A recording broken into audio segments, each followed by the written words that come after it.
Hello.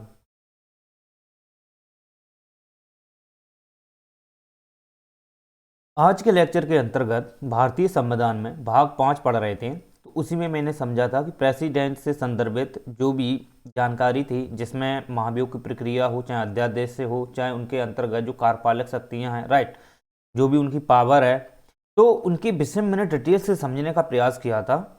और बताया था कि जो राष्ट्रपति होते हैं वो किस प्रकार से केंद्रीय स्तर पर अपनी भूमिका को निभाते हैं, और वो निरंतर क्या है कि वो केंद्र लेवल पर जो भी उन्हें औपचारिक रूप से शक्तियां दी गई हैं, नाम मात्र की जो शक्तियां दी गई हैं, उनका वो किस प्रकार से यूज करते हैं परामर्श के आधार पर, राइट। तो इस विषय में मैंने डिटेल से समझ लिया था। आज जो हम पढ़ेंगे आज जो हम पढ़ेंगे वो पढ़ेंगे संघ की कार्यपालिका। ओके, संघ की कार्यपालिका अर्थात उसके अंतर्गत जो सरकार का स्वरूप है उसके विषय में डिटेल से समझेंगे, क्योंकि हमारे देश की अगर व्यवस्था देखी जाए तो वो संसदीय व्यवस्था है। तो इसकी संसदीय व्यवस्था का जो आधारभूत ढांचा है, उसकी क्या संरचना है, राइट, साथ ही साथ उसमें क्या क्या उसकी विशेषताएं हैं, उस विशेषताओं का क्या महत्व है, इनके विषय में डिटेल से समझने का प्रयास करेंगे। क्योंकि हमारे यहाँ पे अगर संसदीय व्यवस्था को अपनाया गया है तो इसके पीछे क्या पर्पज रहा है, क्योंकि हमारे यहाँ पे जब निर्माता संविधान सभा जब अपनाई गई तो संविधान सभा के अंतर्गत तो कई बहुत सारे संविधानों का उल्लेख किया गया, बहुत सारे संविधानों का पॉइंट लिए गए, बहुत सारे संविधानों का विवरण इकट्ठा करके उसका निष्कर्ष के रूप में संविधान में निहित किया गया। तो ये एक व्यवस्थाएं थी, तो उस व्यवस्था के अंतर्गत संसदीय व्यवस्था है उसको भी रखा गया। तो संसदीय व्यवस्था रखने के क्या मायने थे, और संसदीय व्यवस्था अगर रखी गई है तो निश्चित रूप से इसके पीछे क्या रीजन थे। तो चलिए आज हम इसी के विषय में डिटेल से समझने का प्रयास करते हैं। ओके, तो उम्मीद करते हैं कि आप लोग सभी चैनल को सब्सक्राइब कीजिए और लाइक कीजिए। बहुत ही डिटेल से समझाने का प्रयास करेंगे। यूपीएससी में काफ़ी, यूपीएससी हो चाहे पीसीएस हो चाहे एसएससी हो, अदर हर एग्जाम में आपको ये लेक्चर काम आएंगे, राइट। और ये कंप्लीट हम आपको पढ़ाएंगे, तो आप ये समझिए कि आप बेखटक इस पे निरंतर मेहनत कीजिए। ओके, चलिए, तो आशा करते हैं आपसे कि आप इस चीज़ के लिए ज़्यादा से ज़्यादा मुझे फोर्स करेंगे, या आप, राइट। चलिए, तो 1 मिनट वेट करो।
चलिए, तो समझते हैं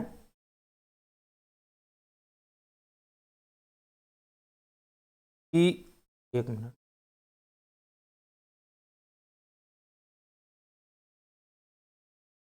ओके, तो देखिए क्या होता है कि क्या मायने थे और उसको समझा, उनको निहित करने के क्या रीजन थे। तो इनके प्रति जो संवैधानिक व्यवस्था में जो संसदीय व्यवस्था के जो विचार रखे गए, तो उसमें आप देखोगे तो कई सारे जो निर्माता रहे, कई हमारे विद्वान रहे, जो उन्होंने बुद्धिजीवी लोग रहे, उसमें उदारवादी हों या कोई कट्टरवादी हो, तो उन्होंने अपने हिसाब से उसमें व्यवस्था को निहित किया, देश की व्यवस्था को देखते हुए, देश की सामाजिक व्यवस्था को देखते हुए कि किस प्रकार से समाज में एक लोकतांत्रिक व्यवस्था को स्थापित करती है, उन्होंने जो अपनी भूमिका निभाई। उसमें देखा जाए तो नागरिक समाज के संरक्षण के लिए कि देश में किस प्रकार से एक मतवोट को ध्यान में रखते हुए कि लोकतांत्रिक व्यवस्था का विकास करना है, तो उस हेतु वो जानते थे कि ज़्यादा से ज़्यादा हमारे यहाँ पे जनसंख्या का बढ़ाव है, जनसंख्या वृद्धि है, तो वो यही चाहते थे कि लोकतांत्रिक व्यवस्था रहेगी तो उसके अंतर्गत हम अगर संसदीय व्यवस्था को इस अकॉर्डिंग डिसाइड करते हैं कि देश की एक सामाजिक हितों को संरक्षण दिया जा सके, राइट। तो यही कारण है कि इसके विषय में हम थोड़ा प्रयास करेंगे समझने का कि किस प्रकार से, ठीक है। देखिए, चलिए, तो संसदीय व्यवस्था के अंतर्गत क्या इसके मायने हैं, क्या इसके रीजन है, बेसिक थोड़ा समझ लीजिए। चलिए, संसदीय व्यवस्था,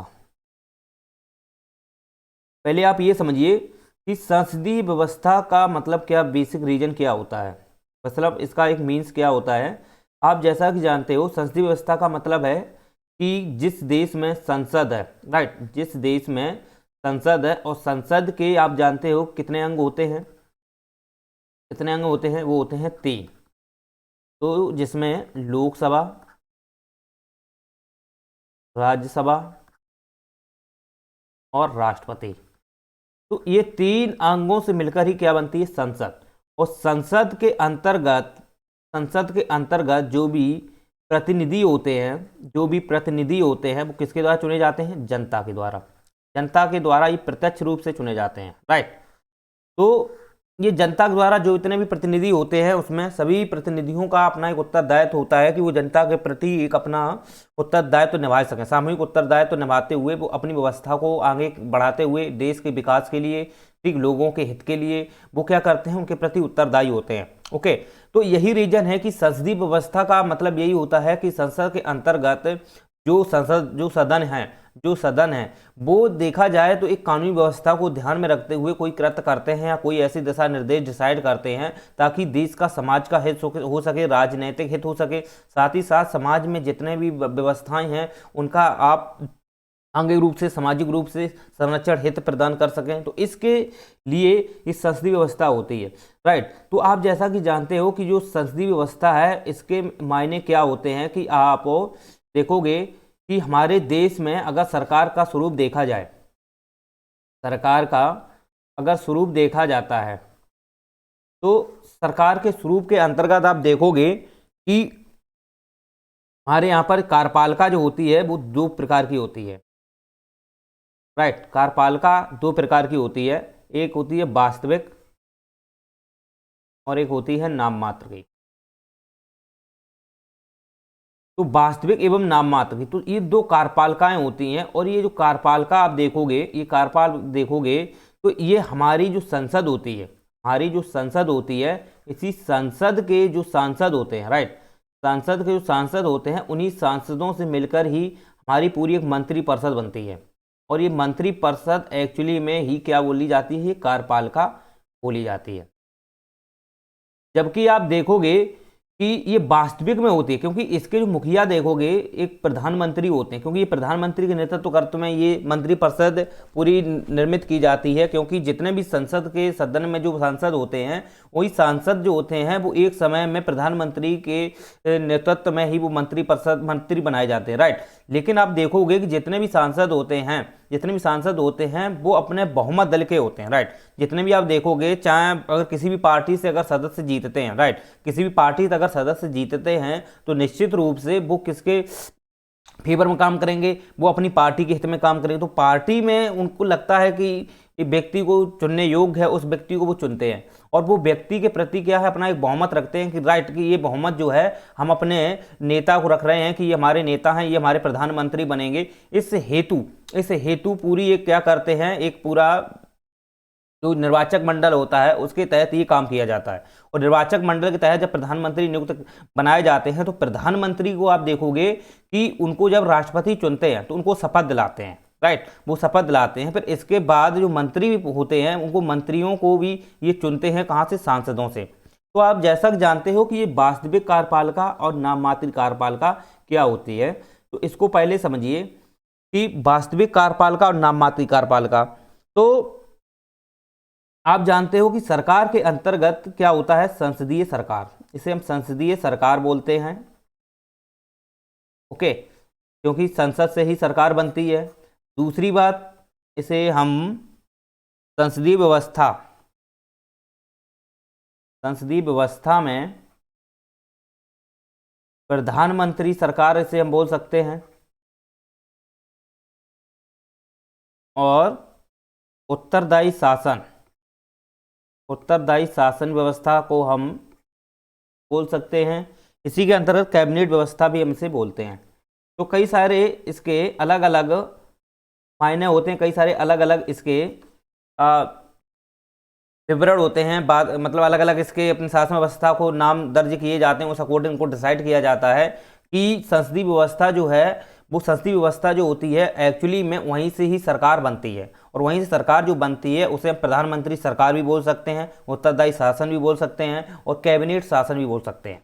तो कैबिनेट मंत्रियों के माध्यम से जितने भी वहाँ पे मंत्रीगण होते हैं, उन मंत्रियों का अपना एक जो एक पावर होती है कि वो किसी प्रकार से जो व्यवस्थाएं हैं, जो देश की व्यवस्थाएं हैं, शासन है, प्रशासन है, उसको किस प्रकार से रेगुलेट करें, उसको विनियमित कैसे करें, तो उस अकॉर्डिंग ये व्यवस्थाएं जो की जाती हैं, निर्धारित की जाती हैं, और इन व्यवस्थाओं से ही जो नियम है, विधि है, बनाई जाती हैं, वो निरंतर क्या है, नीचे की ओर जो व्यवस्थाएं होती हैं उनको क्या करते हैं, वो ओब्सली वो उनको विनियमित करते हैं, राइट। तो आप ये समझिए, तो संसदीय व्यवस्था जो होती है उसमें आप देखोगे प्रधानमंत्री सरकार, उत्तरदायी शासन, कैबिनेट शासन, ये तीन नाम दिए जाते हैं।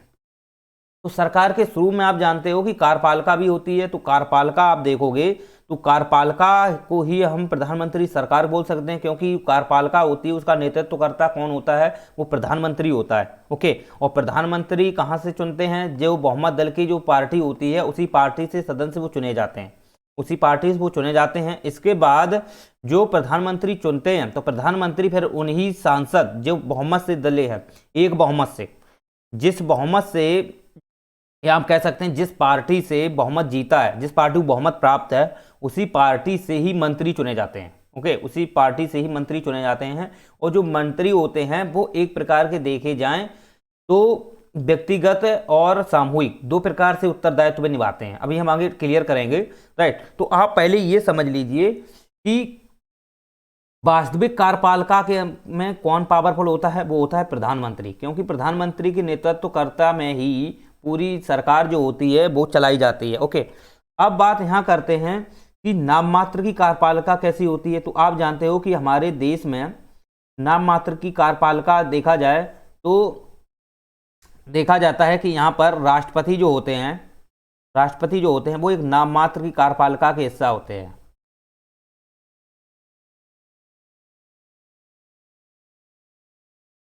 ये नाम मात्र की कार्यपालिका के हिस्सा होते हैं, और इन्हें जो शक्तियां दी जाती हैं वो नाम मात्र की होती हैं, यानी कि जो शक्तियां इन्हें मिलती हैं, जो इन्हें शक्तियां मिलती हैं वो केवल इस उद्देश्य से मिलती हैं कि अगर कोई शासन व्यवस्था में, कोई शासन व्यवस्था में अगर किसी प्रकार की नियमावली अगर तैयार करनी है और उस नियमावली को रेगुलेट करना है, राइट, तो उसके लिए एक उच्च व्यक्ति होना चाहिए, एक संवैधानिक प्रमुख होना चाहिए, और देश का जो राष्ट्रपति है वो संवैधानिक प्रमुख होता है। तो संवैधानिक प्रमुख होने की वजह से उनको एक शक्तियां दे दी गई हैं कि आप जो शक्तियां यूज करोगे वो संवैधानिक दृष्टिकोण से देखोगे, क्योंकि संवैधानिक दृष्टिकोण में आप देखोगे कि संविधान में जितने भी प्रावधान है या जो भी विधियां हैं वो विधि द्वारा स्थापित प्रक्रिया के तहत नीति की गई हैं, राइट। अगर राष्ट्रपति जो हैं वो संविधान के एक प्रमुख होते हैं, देश के मुखिया होते हैं, तो देश के मुखिया होने की वजह से उनको वो शक्तियां दी गई हैं कि अगर शासन प्रशासन में अगर कोई भी विधि नियम अगर रेगुलेट किया जाता है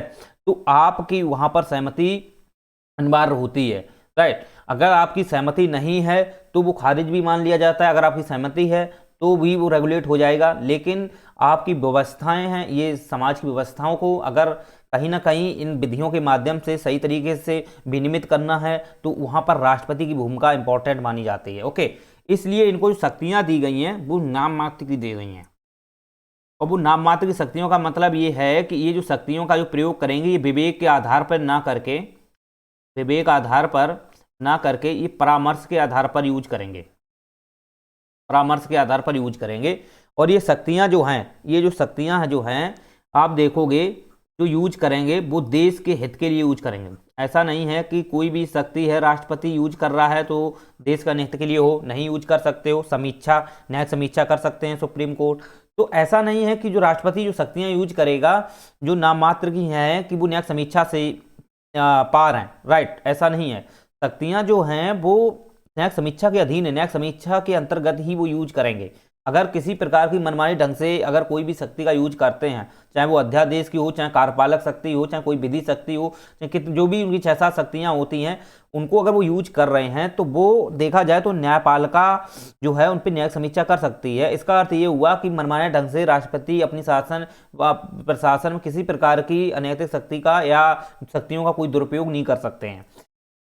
तो आप ये समझिए कि राष्ट्रपति जो होते हैं वो नाम मात्र के होते हैं। और नाम मात्र का आप देखोगे जो राष्ट्रपति हैं, नाम मात्र के जो राष्ट्रपति हैं वो देश के प्रमुख हैं या देश के मुखिया हैं, राइट, और वो संवैधानिक प्रमुख होते हैं, ठीक। वो गणतंत्र द्वारा चुने जाते हैं। तो मैंने आपको ऑलरेडी ही बता दिया था गणतंत्र व्यवस्था क्या होती है, राइट। तो अब समझिए यहाँ पर कि वास्तविक जो शक्तियाँ हैं वो प्रधानमंत्री में होती हैं। और प्रधानमंत्री जो होते हैं वो सरकार के मुखिया होते हैं, सरकार के ये मुखिया होते हैं। और सरकार के मुखिया होने के नाते इन्हें वास्तविक शक्तियां दी जाती हैं कि अगर देश में कोई विधि, कानून, अगर व्यवस्था, विधि मतलब उससे संबंधित यानी कि योजनाओं से संबंधित जो भी प्रक्रियाएं दर्ज की जाएंगी या जो भी प्रशासन संबंधित जो विधियां या जो भी बनाई जाएंगी वो निश्चित रूप से प्रधानमंत्री का एक नेतृत्व के तहत ही बनाई जाएंगी, राइट। क्योंकि कोई भी काम अगर होता है तो वो प्रधानमंत्री का वहाँ कहीं ना कहीं एक प्रकार की सहमति होती है। क्योंकि आप देखोगे कि हमारे यहाँ पर जो संसद होती है, संसद जो होती है, इस संसद में आप देखोगे एक लोकसभा होती है और राज्यसभा होती है, राइट। लोकसभा होती है, राज्यसभा होती है। तो आप देखोगे कि जो लोकसभा होती है, राइट, यहाँ लोकसभा होती है, इसी लोकसभा में जो बहुमत दल का जो व्यक्ति होगा, जो बहुमत दल यानी कि ऐसा दल जिसे पूर्ण रूप से बहुमत प्राप्त है। बहुमत का मतलब ये है कि अगर आप देखोगे कि कोई चीज़ें निर्धारित सीटें निर्धारित की हैं कि इतने सीट पे चुनाव होंगे, ओके, इतने सीट पे चुनाव होंगे और जिस सीट के अकॉर्डिंग चुनाव होते हैं तो वहाँ डिसाइड कर दिया जाता है कि आपको 50% प्लस वोटिंग लानी होती है। अगर आप 100% है, जो भी पार्टियां हैं जो सबसे ज़्यादा वोटिंग मत को हासिल कर लेती हैं वही पार्टी विजयी होती है। तो एक्चुअली में वो डिसाइड की जाती है कि इतने सीट पे इनको लड़ना होता है। वो जब सीटों पर उस अकॉर्डिंग लड़ते हैं तो फिर ये हो जाता है कि जो पार्टी सबसे ज़्यादा सीट को विजयी हासिल कर लेती है तो वही पार्टी विजयी मानी जाती है। तो उसे बोलते हैं बहुमत दल, यानी कि जो दल, ऐसा दल जो जिस पार्टी से वो बिलोंग करता है उस पार्टी वो विजयी हुई है तो वो जो दल कहलाता है बहुमत दल, उसको बहुमत प्राप्त है, जनता का बहुमत प्राप्त होता है उसे, ओके। तो आप ये चीजें समझ लीजिए, ठीक, उसे जनता का बहुमत प्राप्त होता है। अब बात यहां आती है कि ये जो लोकसभा होती है तो इसमें आप देखोगे वर्तमान जैसे एनडीए की सरकार है, बीजेपी की सरकार है, और बीजेपी के यहाँ पर देखा जाए तो सबसे ज़्यादा सांसद आपको देखने को मिलेंगे, ओके। क्योंकि आप देखोगे कि कोई जो पार्टी जीतती है तो उसका जो बैटेज होता है या परसेंटेज होता है वो हमेशा देखना 50% प्लस ज़्यादा ही मिलेगा, राइट, तभी वो विजयी माना जाता है। और जब वो 50% प्लस ज़्यादा ही है तो आप ये समझिए कि वहाँ पर जो व्यवस्था है वो बहुमत दल की है, उस लोकसभा में उस पार्टी की बहुमत है, उस पार्टी का बहुमत है। अब उस पार्टी का बहुमत है तो आप देखोगे कि इस पार्टी, ये पार्टी जो है, ये जो पार्टी है, यहीं से क्या होता है कि जो प्रधानमंत्री होते हैं, यहीं से क्या होता है, जो प्रधानमंत्री होते हैं वो नियुक्त किए जाते हैं। क्योंकि यहाँ के जितने भी सदस्य होते हैं जिन्होंने विजयी हुए हैं तो वो डिसाइड कर लेते हैं कि हमें प्रधानमंत्री किसे बनाना है। वो उनको डिसाइड इसलिए डिसाइड करते हैं, उनको लगता है कि हाँ ये प्रधानमंत्री होना चाहिए, ऐसा व्यक्ति ये ठीक है, देश की शासन प्रशासन को ठीक ढंग से चला लेगा, तो 100% ऐसा होना चाहिए, राइट। तो इस उद्देश्य के लिए आप देखोगे कि, एक मिनट, ठीक है, तो वो क्या करते हैं, यानी इन्हीं जो भी बहुमत पार्टी से जीते हैं, इन्हीं में से प्रधानमंत्री नियुक्त करते हैं, राइट। और यही प्रधानमंत्री जो होते हैं, जो प्रधानमंत्री होते हैं, ठीक है, इन्हें शपथ कौन दिलाता है, इनकी नियुक्ति कौन करता है, वो राष्ट्रपति, क्योंकि राष्ट्रपति सर्वोच्च पद माना जाता है, और राष्ट्रपति जो होते हैं वो संवैधानिक प्रमुख होते हैं, राइट। तो वो क्या करते हैं, प्रधानमंत्री जिस दल से शासन, जिस दल, जो पार्टी बहुमत दल से पार्टी जो जीती है, उस पार्टी से जो व्यक्ति चयन किए गए हैं, तो उन व्यक्ति को क्या करते हैं, वो नियुक्त करते हैं और वो उनको शपथ दिलाते हैं। वो गोपनीय शपथ होती है, वो अपनी एक अलग बात है, ठीक है। तो राष्ट्रपति जो होते हैं इनकी क्या दिलाते हैं, शपथ दिलाते हैं, इनको नियुक्त करते हैं। अब बात ये आती है कि ये जो प्रधानमंत्री हैं, ये जो प्रधानमंत्री हैं, ये एक्चुअली में क्या होता है कि जितने भी लोकसभा से, जितने भी लोकसभा से आप देखोगे जो मंत्री होते हैं, जो मंत्री होते हैं, जितने भी मंत्री होते हैं, क्योंकि आप देखोगे कि मंत्री परिषद जो गठित की जाती है, वो हम आगे क्लियर करेंगे, अभी आप समझो। मंत्री परिषद जो गठित की जाती है वो कहाँ से की जाती है, वो की जाती है संसद से, राइट।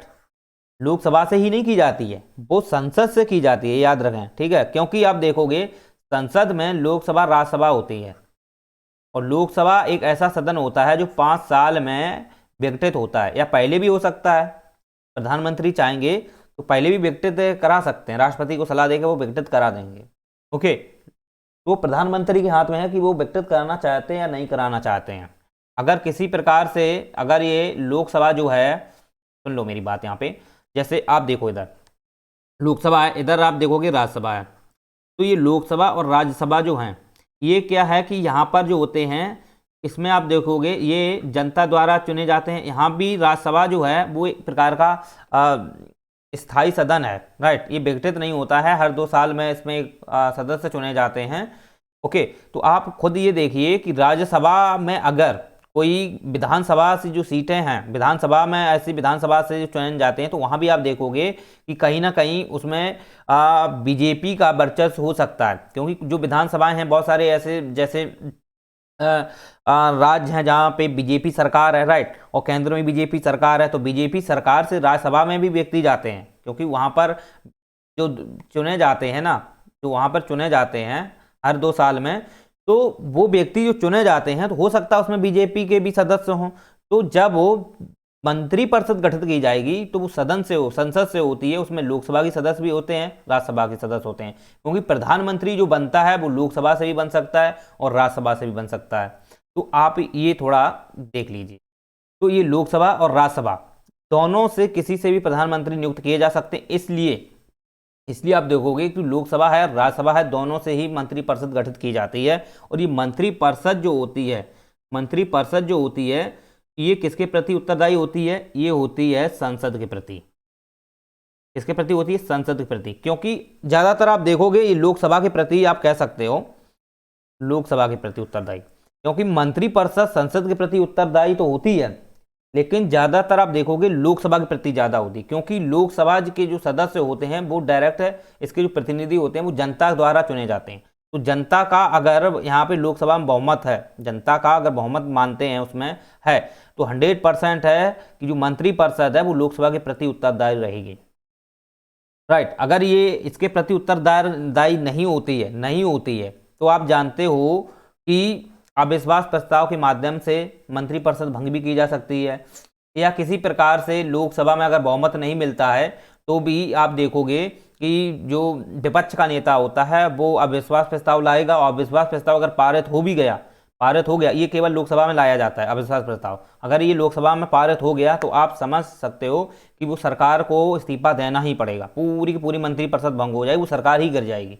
तो आप हमेशा ये याद रखना कि जो मंत्री परिषद होती है वो कहीं ना कहीं एक जुड़ाव रखती है किसके, संसद के प्रति, संसद प्रति, संसद से वो अलग नहीं हो सकती है, क्योंकि जितने भी यहाँ मंत्री परिषद होते हैं, मंत्री परिषद में जितने भी मंत्री होते हैं वो कहीं ना कहीं सांसद भी होते हैं, दोहरी सदस्य होते हैं, विशेषताओं में अभी स्पष्ट करेंगे इसमें। तो मंत्री परिषद के जितने भी सदस्य होते हैं वो संसद के ही सदस्य होते हैं, वो सांसद भी होते हैं, मंत्री होने के साथ साथ वो सांसद भी होते हैं।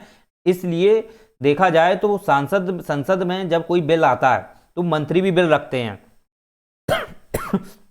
मंत्री भी बिल रखते हैं, वो सरकारी बिल होता है वो मंत्री भी रखते हैं, तो वही मंत्री होते हैं मंत्री परिषद, वही मंत्री परिषद के ही मंत्री होते हैं जो बिल रखते हैं। चलिए, तो उम्मीद करते हैं कि ये जो मंत्री परिषद है एक्चुअली में देखा जाए तो किसके प्रति उत्तरदायी होती है, संसद के प्रति, खासतौर पर लोकसभा के प्रति। ओके, तो आप ये चीजें समझ सकते हो। अब बात यहां करते हैं हम कि आप देखोगे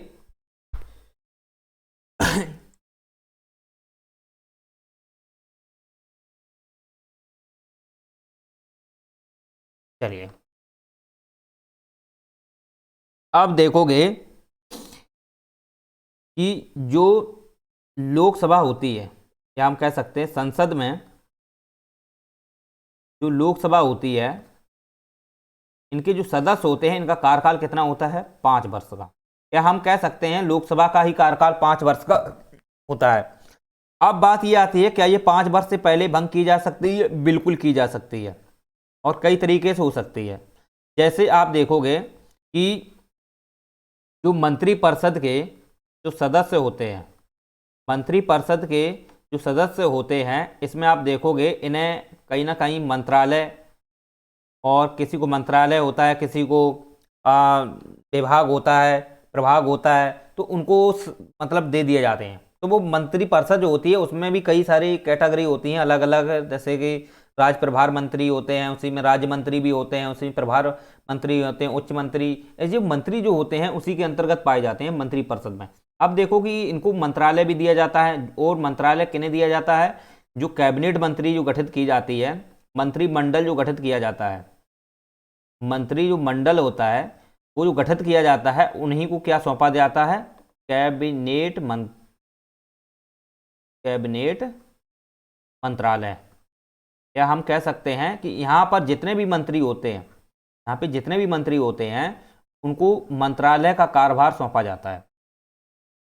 राइट, अब बात यहाँ आती है कि इन्हें कार्यभार मंत्रालय का सौंपा जाता है, लेकिन ये जो मंत्री होते हैं, राइट, ये जो मंत्री होते हैं ये सभी किसके प्रति उत्तरदायी होते हैं, ये सभी होते हैं आप देखोगे लोकसभा के प्रति, या हम कह सकते हैं संसद के प्रति ये उत्तरदायी होते हैं।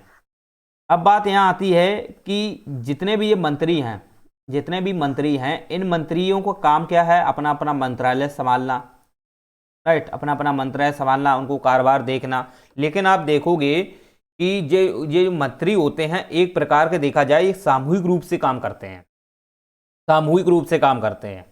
सामूहिक रूप से मतलब ये हुआ कि अगर किसी प्रकार से आप देखोगे कि कोई कार्य अगर हो रहा है, कोई कार्य मंत्रालय जैसे इनको दिया जाता है और वो उस पर जब काम किया जाता है तो वो एक सामूहिक रूप से काम करते हैं, राइट, और सामूहिक रूप से वो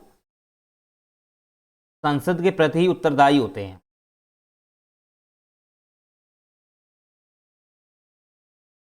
संसद के प्रति उत्तरदायी होते हैं। अगर आप देखोगे अगर इसमें किसी भी प्रकार की सामूहिकता है, उसमें कमी आती है, या कोई मंत्री है वो सही से काम नहीं कर रहा है या इनके विरुद्ध जा रहा है, क्योंकि यहाँ सामूहिकता से काम करना होता है। अगर कोई निर्णय लेना होता है, फैसला लेना होता है, वो सामूहिक रूप से फैसला होना चाहिए, ठीक है। अगर कोई भी मंत्री अगर इसमें फैसला के विरुद्ध हो जाता है, सुनना मेरी बात, कोई मंत्री फैसला के विरुद्ध हो जाता है तो वो काम नहीं होता है, राइट। तो इसलिए सामूहिक होना आवश्यक है, सामूहिक होना आवश्यक है। तो इसलिए आप हमेशा याद रखना कि जितने भी मंत्री यहाँ होते हैं, जितने भी मंत्री होते हैं वो मंत्री सामूहिक रूप से ही काम करते हैं, सामूहिक रूप से, यानी कि सबकी सहमति होना अनिवार्य है। अगर किसी पे भी काम हो रहा है तो सबकी सहमति अनिवार्य है। उन्हें भले ही उन्हें मंत्रालय अलग दिया गया, भले ही मंत्रालय अलग दिया है, अगर उस पर किसी पे काम हो रहा है तो सामूहिक होना अनिवार्य है, सामूहिक सहमति होनी चाहिए सभी की। ओके, अगर सहमति किसी एक की नहीं है तो आप समझ लीजिए कि वो फिर तो मिस्टेक आएगी उसमें।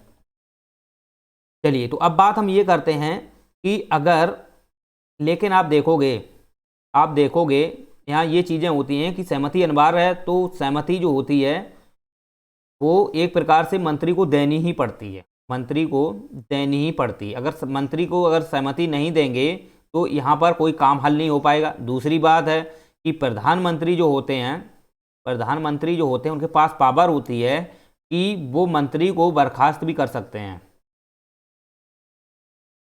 और दूसरा मंत्री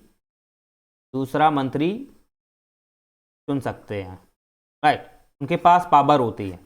तो आप खुद समझिए कि अगर ये सामूहिक रूप से काम नहीं करते हैं, और सामूहिक रूप से अगर ये काम नहीं करते हैं तो प्रधानमंत्री जो होते हैं उनको बर्खास्त भी कर सकता है, दूसरा मंत्री चयन भी कर सकता है, राइट।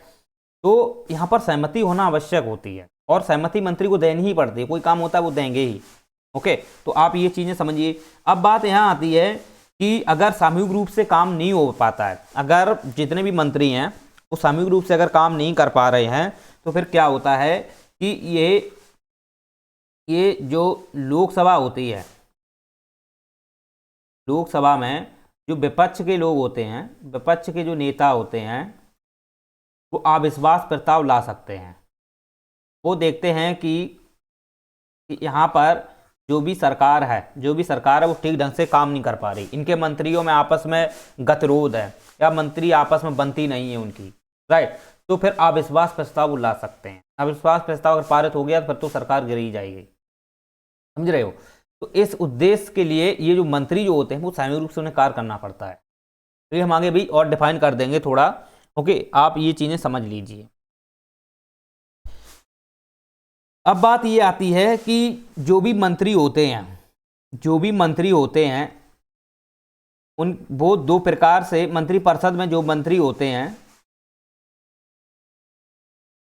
राइट, उन्हें दो प्रकार के उत्तरदायित्व प्राप्त होते हैं। जैसे एक होता है सामूहिक और एक होता है व्यक्तिगत। सामूहिक और व्यक्तिगत। तो सामूहिक आप देखोगे, मैंने ऑलरेडी बता दिया है कि अगर सरकार कोई भी फैसला लेती है, निर्णय लेती है, तो उसमें सामूहिक उत्तरदायित्व तो होना चाहिए। जितने भी मंत्री होते हैं, जो भी जिनके पास मंत्रालय होते हैं, तो उनसे एक प्रकार से सहमति होना अनिवार्य, और वो सहमति देते हैं सामूहिक रूप से, उनकी सहमति होना चाहिए, ओके। तो क्योंकि जो भी पूरा मंत्रिमंडल होता है, जो वहाँ सदस्य होते हैं 15 या 20 सदस्य जितने भी हों, तो वो सदस्य जो होते हैं उनकी एक सहमति अनिवार्य होती है कोई काम करने के लिए। वो तभी एक प्रकार का देखा जाए, वो मंत्रिमंडल जो होता है वो गुप्त प्रकार का एक मंत्रिमंडल होता है, उसी में ये मंत्रालय होते हैं, और उन पर जो भी काम करते हैं, जब काम करते हैं तो सभी की अपनी एक सहमति होना अनिवार्य है, उनकी सभी एक साथ सहमति होनी चाहिए, राइट। और इसका अंतिम डिसीजन प्रधानमंत्री लेते हैं, ओके। अगर आप सहमति नहीं दे पा रहे हो तो वो किसी भी मंत्री को वहां से हटा सकते हैं, दूसरा मंत्री चुन सकते हैं, प्रधानमंत्री, ओके। अब आती है व्यक्तिगत। तो व्यक्तिगत आप देखोगे तो जो मंत्री होते हैं वो किनके प्रति उत्तरदायी होते हैं? ये होते हैं प्रधानमंत्री के प्रति।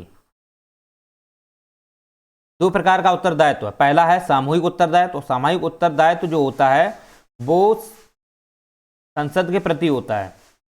सामूहिक उत्तरदायित्व संसद के प्रति या लोकसभा के प्रति होता है, राइट। सामूहिक उत्तरदायित्व लोकसभा या संसद के प्रति होता है, जबकि व्यक्तिगत उत्तरदायित्व अगर मंत्रियों को देखा जाए तो वो प्रधानमंत्री के प्रति उत्तरदायी होते हैं।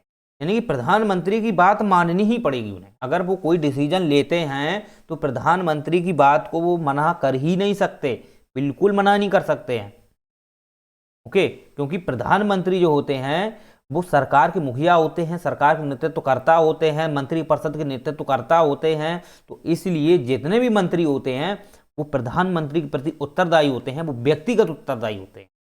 प्रधानमंत्री की बात को कभी डिसीजन को नकार ही नहीं सकते हैं, वो उनको माननी ही पड़ेगी। आप यही समझिए कि प्रधानमंत्री के प्रति वो सामूहिक और व्यक्तिगत उत्तरदायित्व निभाते हैं। चलिए, तो अब हम बात करते हैं कि आपने ये पूरा समझा, ठीक, आपने पूरी ये जानकारी कर ली। तो बात अब यहां हम करते हैं कि ये सरकार का स्वरूप जो था, सरकार का जो स्वरूप था, इसमें आपने देखा था कि जो संसद है, इसी संसद में थे लोकसभा है, राज्यसभा है और राष्ट्रपति है।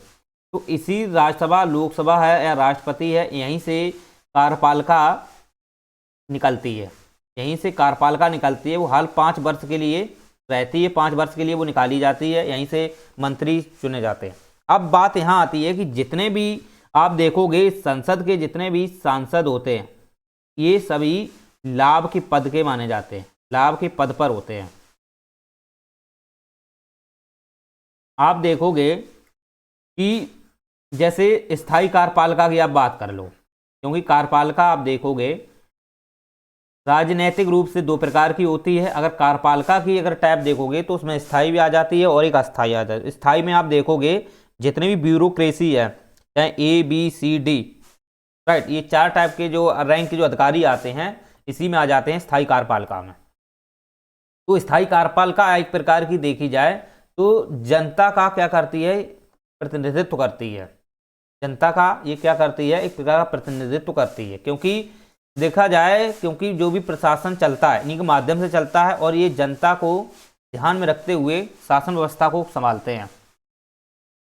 ठीक है, तो अब यही है कि कोई भी अगर शासन व्यवस्था जब चलाई जाती है तो उम्मीद स्थायी कार्यपालिका पे ही होती है, क्योंकि आप देखोगे भले ही प्रशासन व्यवस्था में राजनीतिक प्रशासन ज़्यादा स्ट्रांग हो, राजनीतिक व्यवस्था ज़्यादा स्ट्रांग हो, लेकिन स्थायी कार्यपालिका गुप्त में रहती है। तो प्रशासन से जो राजनीतिक व्यवस्था है वो थोड़ा बढ़कर होती है। ओके, इनको गुप्त में रखा जाता है। तो आप यही समझिए कि ये जो अधिकारी होते हैं ये सभी लाभ के पद पर माने जाते हैं, लाभ के पद पर माने जाते हैं। अगर कोई व्यक्ति अगर इसमें से अगर मान लेते हैं कोई भी अगर सांसद का अगर चुनाव में खड़ा होता है, लोकसभा के चुनाव में अगर कोई खड़ा होता है तो उसे अपने इस पद से इस्तीफा देना होगा। एक साथ लड़ ही नहीं सकते हो, एक साथ आप चुनाव लड़ ही नहीं सकते हो। इसका मतलब ये नहीं है कि आप लोकसभा का भी चुनाव लड़ रहे हो और दूसरी तरफ आप एक लाभ के पद पर भी काम करते रहो। तो लाभ के पद पर होते हुए आप लोकसभा का चुनाव नहीं लड़ सकते हो, समझ रहे हो। लोकसभा का आप चुनाव नहीं लड़ सकते, ना कोई विधानसभा का आप चुनाव लड़ सकते हो। इसका मतलब ये है कि अगर आप किसी पद पर हो, उस पर काम कर रहे हो, ऑलरेडी उस पर आप व्यवस्थाओं को संभाले हुए हो, तो आप फिर दूसरी व्यवस्था को या राजनीतिक क्षेत्र में तभी जा सकते हो जब आप उस पद को त्याग कर दोगे, बिल्कुल इस्तीफा दे दोगे। आप चाहे लोकसभा में आप हारें या जीतें, आपको वो पद नहीं मिलेगा फिर। ठीक है, तो ये व्यवस्था है। तभी तो आप देखोगे स्थायी कार्यपालिका के या जो अधिकारी रैंक के लोग होते हैं वो बहुत कम इस लोकसभा में जाते हैं, क्योंकि वो अपना कोई नहीं चाहता है कि पद को त्याग करें, जरूरी नहीं है उसमें विजयी हासिल हो ही जाए, राइट। तो इसलिए ये नहीं त्यागते, तो इसलिए लाभ के पद पर होते हैं। तो लाभ के पद पर जो व्यक्ति होते हैं, राइट, लाभ के पद पर जो व्यक्ति होते हैं वो एक्चुअली में देखा जाए यहाँ पर इस लोकसभा में तभी भाग लेंगे जब वो अपना पद त्याग देंगे। इसी प्रकार आप देखोगे कि लोकसभा और राज्यसभा, ये हम कह सकते हैं संसद के जितने भी सांसद होते हैं ये सभी लाभ के पद पर होते हैं, लाभ के पद पर होते हैं, राइट, लाभ के पद पर होते हैं। अब यहाँ आप देखो एक चीज, लेकिन ये लाभ के पद पर तो होते हैं, लाभ के पद पर होते हैं, लेकिन आप देखोगे जब यही सांसद जब मंत्री बनाए जाते हैं, यही सांसद जब मंत्री बनाए जाते हैं, मंत्री परिषद के सदस्य हो जाते हैं, या हम यह कह सकते हैं मंत्री बनाए जाते हैं या मंत्री परिषद के सदस्य हो जाते हैं, तो फिर ये लाभ के पद पर नहीं रहते हैं, लाभ के पद पर नहीं रह सकते। देखिए, हाँ देखो अपना यहाँ का सिस्टम कैसा है, यानी कि जब वो सांसद रहेंगे, एक सांसद लाभ का पद माना जाता है, एक सांसद है वो लाभ का पद माना जाता है, और जब वही सांसद मंत्री परिषद बन जाता है, मंत्री परिषद का सदस्य बन जाता है, तो फिर वो लाभ का पद नहीं रहता। तो आप जानते हो कि जो भी राष्ट्रपति जब होते हैं, सुनना मेरी बात, राष्ट्रपति जो होते हैं वो लाभ के पद के नहीं माने जाते हैं, लाभ के पद के नहीं माने जाते हैं। यानी कि कोई भी अगर सांसद जो है, कोई भी सांसद या कोई सांसद आप देख लो, अगर कोई सांसद है अगर राष्ट्रपति का चुनाव लड़ता है तो उसे पहली बात तो है लाभ का पद है उसे त्यागना पड़ेगा। यानी कि सांसद अगर कोई राष्ट्रपति चुनाव लड़ता है तो फिर वो सांसद नहीं रहेगा, वो सांसद नहीं रहेगा। भले पहली बात समझो यहाँ पे, 6 माह में तो पहले उसे सांसद की सदस्यता लेनी ही पड़ेगी। अगर कोई व्यक्ति चुनाव लड़ता है, राष्ट्रपति का चुनाव लड़े या कुछ भी लड़े, 6 माह के अंदर उसे सांसद की वो लेनी पड़ती है। 6 माह के अंदर अंदर उसे सांसद बनना पड़ता है। या प्रधानमंत्री हो तो प्रधानमंत्री के लिए भी 6 माह का मतलब उसे सदस्य बनना पड़ता है। लेकिन जब जब वो सांसद, क्योंकि यहाँ बहुमत दिखाना पड़ता है, किसी भी मंत्री, कोई भी मंत्री बनता है या कोई सांसद बनता है, उसे बहुमत दिखाना पड़ता है, तब वो राष्ट्रपति का चुनाव लड़ेगा। हाँ, पहले लड़ सकता है, पहले भी लड़ सकता है, लेकिन फिर उसे बाद में बहुमत दिखाना पड़ेगा। ठीक है, तो आप देखोगे कि 6 माह में उसे जब दिखाना पड़ता है, तो आप यहाँ समझिए कि वो व्यक्ति जो है सांसद है, वो जब वो राष्ट्रपति का चुनाव लड़ेगा तो फिर उसे अपना सांसद पद से इस्तीफा देना पड़ेगा। जिस पद पे वो सांसद का काम कर रहा है उसे देना पड़ेगा, तब वो राष्ट्रपति का चुनाव लड़ेगा। ये रिस्क वाला काम है, बहुत ही रिस्की काम है। राइट, राष्ट्रपति पे अगर आप हार गए तो फिर आपको सांसद का पद नहीं मिलता है, समझ रहे हो ना। कोई मंत्री का पद मिलेगा क्या? तो जैसे सांसद हो, कोई मंत्री हो, अगर ये मंत्री देखोगे तो ये लाभ के पद नहीं माने जाते हैं, लाभ के पद नहीं माने जाते हैं। तो ये जो है राष्ट्रपति का चुनाव लड़ सकते हैं, राष्ट्रपति का चुनाव लड़ सकते हैं। सांसद भी लड़ सकता है, लेकिन सांसद को क्या है, अपना लाभ का पद हटाना पड़ता है। ओके, तो आप प्रॉपर आपको समझ में आ गया होगा कि किस प्रकार से हमारे देश की व्यवस्था है। काफ़ी अच्छी व्यवस्था है। ठीक है, चलिए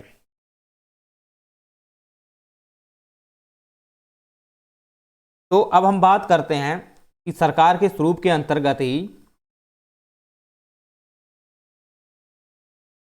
ये तो मैंने समझा था, सरकार के स्वरूप में किस प्रकार से हमारे यहाँ की देश की व्यवस्था है, संसदीय व्यवस्था है।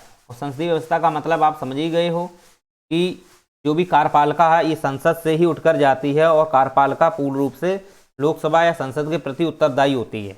ओके, या उत्तरदायी नहीं होगी तो अविश्वास प्रस्ताव के माध्यम से हटा सकती, बर्खास्त कर सकती है, निंदा प्रस्ताव के माध्यम से भी कई सारे प्रस्ताव उनको रोक सकती है, निंदा कर सकती है।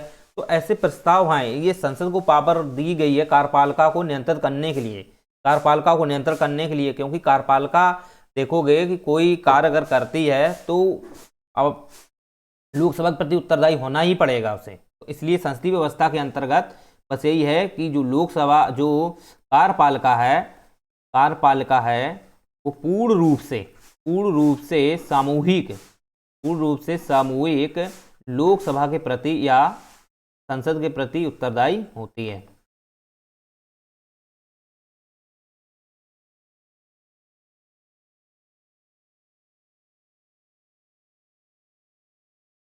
राइट, चलिए तो इसमें आपको मैंने क्लियर कट कर दिया। और अगर समझना चाहो तो इसमें आप समझ सकते हो कि जो प्रधानमंत्री होते हैं वो किसी भी मंत्री को बर्खास्त कर सकते हैं। उनको लगता है कि मंत्री उत्तरदायित्व, व्यक्तिगत उत्तरदायित्व नहीं निभा रहा है, तो वो बर्खास्त कर सकते हैं, या वो अपना इस्तीफा देकर संपूर्ण लोकसभा या सरकार को भंग कर सकते हैं। राइट, क्योंकि पूरी सरकार इन्हीं पे डिपेंड होती है। अगर ये स्वयं अगर चाहते हैं कि सरकार पे हमें काम नहीं करना है, उनको पसंद नहीं है, तो वो प्रधानमंत्री इस्तीफा दे देंगे। ऐसा नहीं है कि वहाँ पे दूसरा प्रधानमंत्री, हाँ मृत्यु कोई घटना हो जाती है तो उसके लिए राष्ट्रपति जो होते हैं उनको लगता है तो वो तुरंत चुन लेते हैं, फिर उसको बाद में बहुमत दिखाना पड़ता है। जैसे आप देखोगे कि इंदिरा गांधी जब मृत्यु हो गई थी, राइट, तो फिर राजीव गांधी को राष्ट्रपति ने तुरंत चुन दिया था, फिर बाद में उनको बहुमत दिखाना पड़ा था। तो इस प्रकार से जो सरकार थी वो बच गई थी, गिरी नहीं थी। ओके, तो ये प्रधानमंत्री जो राष्ट्रपति होते हैं वो विवेकाधिकार से प्रधानमंत्री को चुन सकते हैं, लेकिन उन्हें भी अपना बहुमत दिखाना पड़ता है बाद में 6 महीने में अंदर अंदर, समझ रहे हो। तो ये प्रधानमंत्री जो होते हैं स्वयं इस्तीफा देकर के सरकार को खत्म कर सकते हैं, या अगर प्रधानमंत्री किसी आक्रमण की तरीके से या किसी भी स्थिति परिस्थिति से मृत्यु हो जाती है अचानक, तो राष्ट्रपति तुरंत तुरंत ही चुन लेते हैं, अविश्वास प्रस्ताव नहीं लाने, या तो सरकार स्वयं गिर ही जाती है, लेकिन तुरंत अगर चुन लेते हैं तो 6 माह में वो क्या होता है, अपना बहुमत दिखाना पड़ता है। चलिए, तो उम्मीद करते हैं आपको ये समझ में आ गया होगा। तो ये हमारा था संसदीय स्वरूप। अब आपको ये पता होना चाहिए कि संसदीय जो व्यवस्था है वो आई कहाँ से है। संसदीय व्यवस्था जो है वो ब्रिटेन से ली गई है, और ब्रिटेन में आप देखोगे जब वहाँ पे 1688 में जब क्रांति हुई थी, तो क्रांति के बाद वहाँ पर व्यवस्था थी, जो राजा रानी थे उनको औपचारिक नाम मात्र की शक्तियाँ दे दी गई थी, और ये नाम मात्र के राजा रानी जो थे ये एक्चुअली देखा जाए तो ये वंशानुगत होते हैं, वहाँ पे वंशानुगत होते हैं, ठीक है। क्योंकि संसदीय व्यवस्था जब वहाँ पे सबसे पहले ब्रिटेन में ही आई थी, और ब्रिटेन में संसद देखोगे तो वहाँ पे सबसे ज़्यादा पावरफुल बनाई गई है, सबसे ज़्यादा पावरफुल, क्योंकि संसद जो है यहाँ पर जनता का प्रतिनिधित्व होता है, जनता का बहुमत होता है, और जनता बहुमत की वजह से यहाँ पर ब्रिटेन में संसद को सबसे ज़्यादा पावरफुल बनाया गया है। जबकि भारत में ऐसा नहीं है, भारत में नहीं, भारत में अपने यहाँ पे पावरफुल सुप्रीम कोर्ट है, जबकि यहाँ पर ब्रिटेन में संसद सबसे पावरफुल, संसद जो चाहेगी वो कर सकती है, केवल हाँ पुरुष को नारी, नारी को पुरुष नहीं बना पाती, और वो सब कर सकती है। इतना पावरफुल बनाई गई, वो इसलिए बनाई गई क्योंकि वहाँ पे राजा की व्यवस्था जो थी वो काफ़ी क्रूरता टाइप की थी, ओके, काफ़ी क्रूरता टाइप की थी। तो इसलिए वहाँ पर जो पहले देखे लॉर्ड हुआ करते थे, ठीक, लॉर्ड जो पहले वहाँ पर होते थे, वो लॉर्ड जो होते थे तो उन लॉर्ड की एक प्रकार की पूरा राजनीति, वो वहाँ पे राजा महाराजा होते थे, तो उनकी क्रूरता को देखते हुए जनता ने वहाँ पर विद्रोह किया था, क्रांति की थी, और उस क्रांति में एक फिर ये राजा रानी जो थे उनको फिर नाम मात्र की शक्तियाँ दे दी गई, लेकिन उनको वंशानुगत रहा, क्योंकि वंशानुगत के आधार पर रहे फिर ये संसदीय व्यवस्था जो थी इनको उसी जनता ने इसको पावर दे दी इतनी कि हाँ तो हमारे ऊपर काम करोगे, लेकिन संसद से ऊपर कोई नहीं रहेगा, क्योंकि जनता का ही महत्व जो होता है वो संसद में होता है, जनता का हित जो होता है वो संसद में होता है, तो संसद से फिर बढ़कर कुछ नहीं है, और क्योंकि संसद में ही जनता है, जनता में ही संसद है, इस प्रकार से जनता को वहाँ पे संसद को पावरफुल बना दिया गया था। और जो व्यवस्था भारत की है ब्रिटेन जैसी, तो ब्रिटेन में है जो वही भारत की एक प्रकार की व्यवस्था है, बस अंतर यही है कि वहाँ पर संसद पावरफुल है, जबकि भारत में सुप्रीम कोर्ट पावरफुल है। चलिए, तो आप ये समझ सकते हो संसदीय स्वरूप को। अब बात हम करते हैं इसमें कि जो सरकार होती है, ठीक, जो सरकार होती है उसकी शक्तियों के वितरण के हिसाब से दो प्रकार की होती है, शक्ति के वितरण, एक होती है संघात्मक और एक एकात्मक। तो संघात्मक और एकात्मक थोड़ा आप समझिएगा, एक अर्ध संघात्मक भी आप थोड़ा समझ लो। अर्ध संघात्मक इसका मतलब आप समझोगे कि आप संघ को पहले समझोगे, संघ जो होता है एक प्रकार का यूनियन जो होते हैं वो सभी राज्यों से मिलकर बनता है, ठीक, वो सभी राज्यों से मिलकर बनता है, और सभी राज्य में आप देखोगे कि जितने भी राज्य होते हैं वो एक प्रकार के सामूहिक रूप से क्या है, एक यूनियन की तरीके से हैं, एक संघ के हैं, राइट, संघ के हैं। और अर्ध संघ का मतलब यही होता है कि जितने भी संघ में राज्य शामिल होते हैं, जितने भी संघ में राज्य शामिल होते हैं वो पृथक अपना देश अलग बना सकते हैं या पृथक हो सकते हैं, ये अर्ध संघात्मक व्यवस्था होती है। अर्ध संघात्मक का मतलब है कि आप पूर्ण रूप से संघात्मक नहीं है, पूर्ण रूप से संघात्मक नहीं है कि हम संघ, जरूरी नहीं है कि हम संघ के हिस्सा रहेंगे, आने वाले समय में हट सकते हैं, संघ से अलग हो सकते हैं, ये अर्ध संघात्मक है। ये पहले अमेरिका में थी, ठीक है, पहले अमेरिका जब स्वतंत्र हुआ था 1776 में जब क्रांति हुई, तो उसके बाद वहाँ पे व्यवस्था आई थी, 13 राज्य थे, उन्होंने मिलकर के एक अर्ध संघात्मक व्यवस्था अपनाई थी, लेकिन अब वर्तमान वहाँ भी संघात्मक व्यवस्था हो गई है। अब संघात्मक की अगर आप देखोगे तो भारत एक ऐसा संघात्मक है, और ये संघात्मक व्यवस्था में देखा जाए तो जितने भी राज्य हैं एक संघ के रूप में हैं, और इन्हें अलग से देश या अलग से अपनी राज्य की कोई अलग से व्यवस्था नहीं चला सकते हैं। देखिएगा, मेरी बात समझिए यहाँ पर, संघात्मक का मतलब आप यहाँ पे ये समझिएगा, जितने भी राज्य हैं वो जो होते हैं वो एक केंद्र जो होता है, केंद्र के अंतर्गत ही वो संघात्मक व्यवस्था आ जाती है, पूरी केंद्र के अंतर्गत ही आ जाती है। जो केंद्र जो बना है पूरा एक भारत है, तो भारत में जितने भी राज्य हैं वो एक प्रकार से देखा जाए तो एक सामूहिक, एक मतलब एक केंद्रीकरण के रूप में वो काम करते हैं। ठीक है, उन्हें पृथक होने का अधिकार नहीं, ऐसा नहीं है कि वो राज्य है वो अपने संघात्मक व्यवस्था से या संघ से अलग हो जाए, नहीं हो सकते हैं। ठीक है, तो वो हमारे यहाँ पर इस प्रकार की व्यवस्था है। जबकि संघात्मक व्यवस्था जो है, इसी को आप अगर देखोगे तो हमारे देश में है, और हमारे देश के अंतर्गत इस संघात्मक व्यवस्था में आप देखोगे कि जो शक्तियाँ दी गई हैं, जो शक्तियाँ दी गई हैं वो राज्य को अलग हैं और केंद्र को अलग हैं। ठीक, इसके लिए आपने देखा हो 7वीं अनुसूची के अंतर्गत, जो 7वीं अनुसूची जो है उसके अंतर्गत जो सूचियां दी गई हैं, जैसे संवर्ती सूची है, केंद्र सूची है, राज्य सूची है, तो संघात्मक व्यवस्था में केंद्र सूची पर केंद्र लेवल के काम करेगा, जो केंद्र स्तर पर जो सरकार है वो काम करेगी। राज्य सूची पर राज्य स्तर के जितने भी विधानमंडल है, विधानसभाएं हैं, वो काम करेंगी, राइट। और संवर्ती सूची पर है दोनों काम करेंगी। लेकिन लेकिन जब दोनों के बीच टकराव होता है तो फिर केंद्र ही इस पर हावी हो जाएगा। आप ये समझिए, तो संघात्मक व्यवस्था में यही चीज़ें हैं कि यहाँ पे शक्तियों का क्या किया गया है, वो एक प्रकार से देखा जाए केंद्र और राज्य में शक्तियाँ हैं वो पृथककरण है। एक तो शक्तियों का यहाँ पर सेपरेट किया गया है केंद्र और राज्य के अंतर्गत। अब एकात्मक व्यवस्था आप देखोगे, एकात्मक व्यवस्था आप देखोगे तो यहाँ पर ऐसी व्यवस्था होती है, जैसे आप देख लो ईरान की चाहे आप देख लो, चीन की आप चाहे देख लो, चीन में साम्यवादी व्यवस्था है, रूस की व्यवस्था है, और इसी के साथ साथ उत्तर कोरिया की देख लो आप। ठीक, ऐसे ये जो देश हैं ये एकात्मक व्यवस्था वाले देश हैं। ओके, एकात्मक शायद फ्रांस भी है ना, फ्रांस शायद, हाँ। तो आप ये देखना एकात्मक व्यवस्था वाले ये सभी देश हैं। यहाँ पर राज्य नहीं होते हैं, यहाँ पर राज्य नहीं होते हैं। ठीक, सीधे सीधे केंद्रीय होता है, केंद्र का ही यहाँ पर पूरा की पूरा व्यवस्थाएं चलाई जाती हैं। ये पूरा जो एडमिनिस्ट्रेशन है पूरा केंद्र द्वारा ही चलाया जाता है। यहाँ पर कोई राज्य नहीं होता है, ना कोई राज्य अलग से, यहाँ कोई डबल सरकारें होती हैं, कुछ नहीं होता है।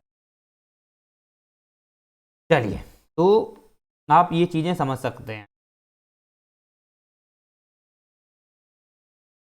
अब बात हम करते हैं कि जो संसदीय स्वरूप है, जो संसदीय स्वरूप है इसकी क्या विशेषताएं हैं, या हम कह सकते हैं संसदीय व्यवस्था की विशेषताएं क्या हैं।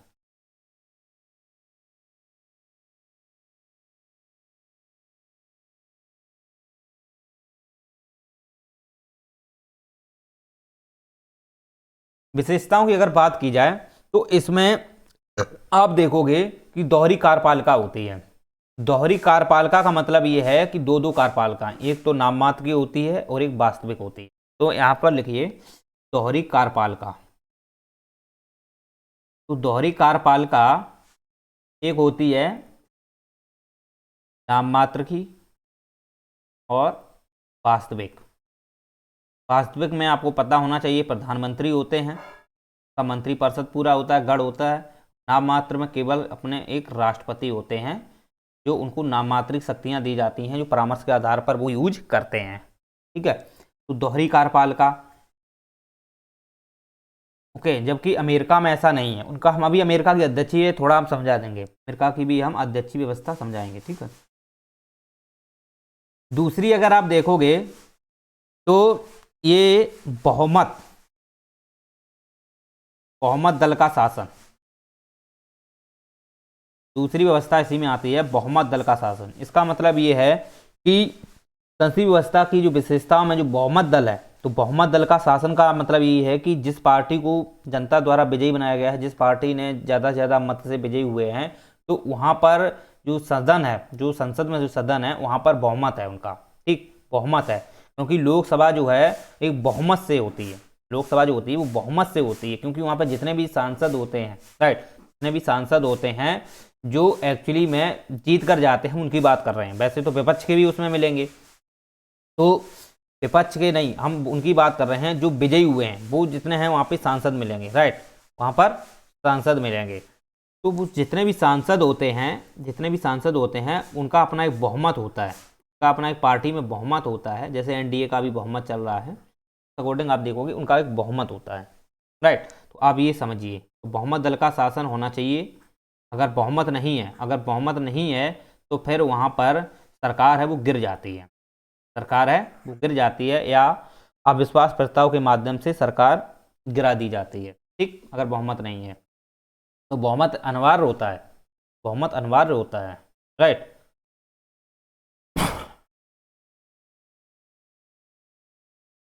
और किसी भी मंत्री को अगर बहुमत नहीं मिल रहा है तो उसे 6 माह के अंदर अंदर अपना बहुमत दिखाना पड़ता है कि हाँ मेरे पास बहुमत है, जनता का बहुमत है, तो ये सब दिखाना पड़ता है, ठीक। चलिए, और अगर देखोगे इसकी विशेषताओं के अंतर्गत, एक एक राजनीतिक दल का होना, या हम एक राजनीतिक दल का होने का हम मतलब यहाँ पे क्या समझते हैं कि जितने भी मंत्री परिषद में या कार्यपालिका में जितने भी सदस्य होते हैं वो बहुमत दल से ही होते हैं, यानी कि जिस दल की विजय हासिल हुई है उसी से मिलेंगे। कोई भी तुम्हें राजनीतिक दल में विपक्षी नेता नहीं मिलेगा, यानी कि लोकसभा से, जिस लोकसभा में बहुमत प्राप्त है, राइट, वहां से ही मंत्री परिषद चुनी जाती है, राइट। और मंत्री परिषद में आप देखोगे कि जितने भी सदस्य होते हैं तो उसी राजनीतिक दल से ही होते हैं जो विजयी हासिल किए, जिनके पास बहुमत है। विपक्ष के तुम्हें एक भी मंत्री नहीं मिलेगा, कोई मंत्री विपक्ष का नहीं मिल सकता है। तो आप ये हमेशा याद रखिए कि बहुमत दल का शासन में, बहुमत दल का शासन में से ही एक राजनीतिक दल होते हैं, और वो राजनीतिक दल जो होते हैं वो ही आप देखोगे केंद्र स्तर पर काम करते हैं।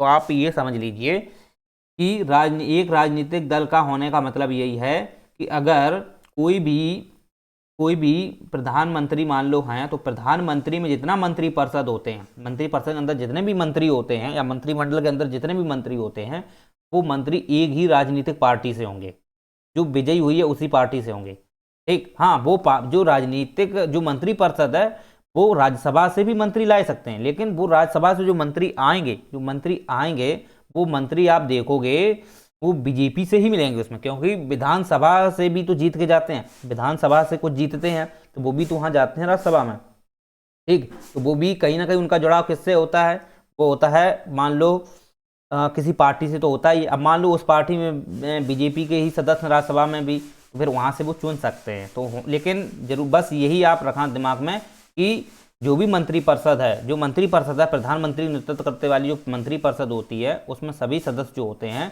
वो विजयी राजनीतिक पार्टी से ही होते हैं, राइट, विपक्ष के एक भी नहीं मिलेंगे। इसीलिए अब बोलते हैं राजनीतिक एक रूपता, यानी कि राजनीति के अंतर्गत उनका एक ही रूप देखने को मिलेगा। जैसे कि एक मंत्री, जैसे कि मंत्री जो होते हैं उनकी एक प्रकार की भूमिका जो होती है वो एक समान होती है, अलग अलग नहीं होती। ऐसा नहीं है कि मंत्री परिषद के कि कुछ मंत्री जो हैं वहाँ पर आप देखोगे कि पूर्ण रूप से सहमति दे रहे हैं, ठीक, और बाद में यही मंत्री क्या कर रहे हैं, यही मंत्री इसी पार्टी के हैं, एक ही पार्टी के हैं, वहाँ पे पूर्ण रूप से सहमति दे रहे हैं, अब बाहर आकर के वो विपक्ष के नेताओं से कुछ मिल रहे हैं या कुछ साठगांठ कर रहे हैं, तो ऐसा नहीं कर सकते हैं वो, राइट। दूसरी बात है कि जो ये सहमति रहती है इनकी एक समान रूप से होनी चाहिए। ऐसा नहीं है कि दो सहमति दे रहे हैं एक इसके विरुद्ध जा रहा है, तो ऐसा भी नहीं आप जा सकते हो। तो ये तो व्यक्तिगत उत्तरदायित्व होता है ना, तो ये एक रूपता होनी चाहिए, एक रूपता होनी चाहिए। जितने भी मंत्री हैं उनमें एक समानता होनी चाहिए, एक भावना होनी चाहिए, एक विचार होना चाहिए, एक विचार के ही जितने भी वहाँ पे मंत्री होते हैं सब एक विचार के होते हैं, एक समानता के होते हैं। ये अब ऐसा नहीं है कि सबके विचार अलग अलग हों, सब एक विचार के ही मिलेंगे, एक विचार के ही मिलेंगे, सबकी भावना एक तरीके से ही होती है। तो ये आप समझ लीजिए, राइट। अब हम बात करते हैं इसी में दोहरी सदस्यता, विशेषताओं के अंतर्गत दोहरी सदस्यता अगर आप देखोगे तो दोहरी सदस्यता में आप देखोगे कि जो संसद के जितने भी सांसद होते हैं, उन्हें एक्चुअली में देखा जाए तो वो उनको एक ही सदस्यता होती है, राइट, एक ही सदस्यता प्राप्त होती है और ये लाभ के पद पर होते हैं, इनको एक ही सदस्यता होती है।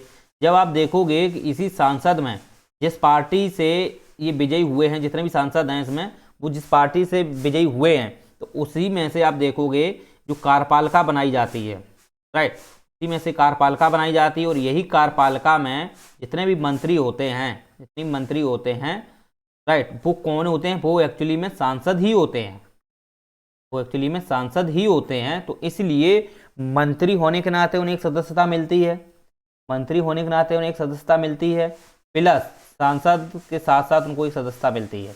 तो ऐसा नहीं है इसमें कि जो व्यक्ति मंत्री बन जाता है वो सांसद नहीं बनता है, ऐसा नहीं है। जो मंत्री बन जाता है वो सांसद नहीं बन सकता, ऐसा नहीं कह सकते हो कि जो मंत्री होता है, वो जो मंत्री होता है, जो मंत्री होता है वो एक सदस्यता तो उसकी ये होती है, लेकिन साथ साथ वो सांसद भी होता है, राइट, उस पार्टी का वो सांसद भी होता है और वो मंत्री भी होता है। तो इसलिए जो मंत्री होते हैं इन्हें दोहरी सदस्यता प्राप्त होती है, इन्हें दोहरी सदस्यता प्राप्त होती है। मंत्री भी रहेंगे, वो सांसद भी रहेंगे, राइट, लेकिन ये जब बिल अपना लाते हैं तो इनका बिल जो होता है वो सरकारी बिल होता है, और ये अपना बिल सरकारी होता है और ये लोकसभा में लाते हैं, राइट। तो ये सांसद जो होते हैं और मंत्री जो होते हैं, इन्हें आप सांसद जो मंत्री होते हैं उन्हें दोहरी सदस्यता प्राप्त होती है, सांसद की भी होती है और मंत्री की भी होती है, ठीक। चलिए, और आप देखोगे पांचवी, प्रधानमंत्री का नेतृत्व, प्रधानमंत्री का नेतृत्व। तो आपको पता होना चाहिए कि जो प्रधानमंत्री होते हैं, प्रधानमंत्री जो होते हैं वो एक्चुअली में देखा जाए तो ये कार्यपालिका के प्रमुख माने जाते हैं या सरकार के मुखिया माने जाते हैं, राइट। तो अगर आप देखोगे कि प्रधानमंत्री का नेतृत्व जिस मंत्रिपरिषद में है, जिस मंत्रिपरिषद में है, तो मंत्रिपरिषद में से इनका एक हक होता है कि इस मंत्रिपरिषद में कोई भी सदस्य जो है अगर कोई गलत कार्य कर रहा है तो उसको ये बर्खास्त कर सकते हैं, राइट। क्योंकि अगर कोई मंत्री कोई गड़बड़ काम कर रहा है, इनकी बात नहीं मान रहा है, सामूहिक रूप से बात नहीं मान रहा है, विरुद्ध काम कर रहा है, तो आप ये समझिए कि फिर इसे लोकसभा में जो विपक्ष लोग होते हैं, लोकसभा में एक प्रकार के जो सांसद होते हैं, वो इन पर कुछ भी आंच लगा सकते हैं, राइट। वो प्रधानमंत्री को गलत सलत बोल सकते हैं। गलत सलत का मतलब ऐसा नहीं है कि गाली गलौज करें, मतलब वो ये सोचेंगे कि ऐसा है कि ये सरकार किसी काम की नहीं है, सरकार उस हिसाब से काम नहीं कर रही है, क्योंकि इसमें प्रधानमंत्री का कोई नेतृत्व ही नहीं मानते, कोई जो जितने भी मंत्री हैं वो प्रधानमंत्री की बात ही नहीं मानते हैं। तो ये बातें अचकड़ें लगा सकते हैं, ये उन पर अपंग लगा सकते हैं। तो इसलिए प्रधानमंत्री का एक अपना एक उत्तरदायित्व तो ऐसा होता है कि वो सभी मंत्री हैं, उन मंत्रियों को वो एकजुट रखें। दूसरी बात है, मंत्री का उत्तरदायित्व, व्यक्ति का उत्तरदायित्व होता है कि वो प्रधानमंत्री की बात माने, राइट, प्रधानमंत्री की बात माने, प्रधानमंत्री के वो विरुद्ध कोई काम नहीं कर सकते हैं। या तो फिर अब पता ही है कि प्रधानमंत्री जो होते हैं वो बर्खास्त कर सकते हैं। दूसरी बात है कि सरकार पर पलंग लगेगा तो सरकार, आप जानते हो कि जनता पे इसका गलत मैसेज जाएगा, इसलिए इनका नेतृत्व जो होता है वो एक प्रकार का अंतिम नेतृत्व होता है। इनके नेतृत्व को कभी टाला नहीं जा सकता है। जितने भी मंत्री होते हैं वो उनके नेतृत्व को टाल नहीं सकते हैं। चलिए, इसकी बाद आता है निचला सदन का विघटन। तो निचला सदन आप देखोगे, निचला सदन का विघटन का मतलब ये है कि हमारे यहाँ पर जो संसद जो होती है उसके दो सदन होते हैं, लोकसभा और राज्यसभा, लोकसभा और